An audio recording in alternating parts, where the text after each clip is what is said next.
Ratusan relawan pemadam kebakaran di Banjarmasin mengikuti lomba domino akhir pekan tadi. Kegiatan berlangsung di Komplek Listrik Indah RT 13 Banjar Indah Permai. Perlombaan menggunakan sistem poin, yang tercepat meraih nilai 200 adalah pemenangnya. Sebagai juara grup A, relawan BPK Gatri KT, sedangkan juara grup B direbut Hasan Basri dari BPK Hipindo Ton 5. Mereka mendapat hadiah utama mesin pompa air dan perlengkapan emergensi lainnya. Perasaan kita bahagia, juga terima kasih banyak per panitia penyelenggara. Kenapa saya merasa bahagia? Karena kami belum punya mesin.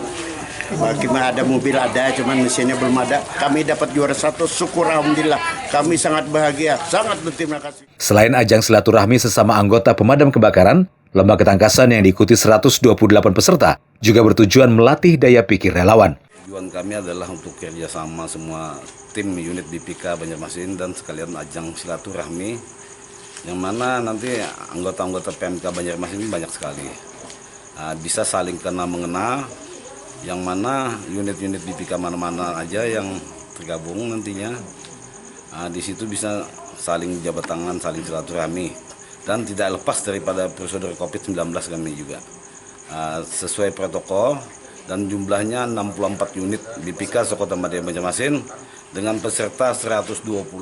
Event yang dilaksanakan BPK 234 Ton 2 Banper berkolaborasi dengan PMK Arauda, Star 10 dan Maja menerapkan protokol kesehatan ketat meliputi wajib masker dan sarung tangan saat pertandingan.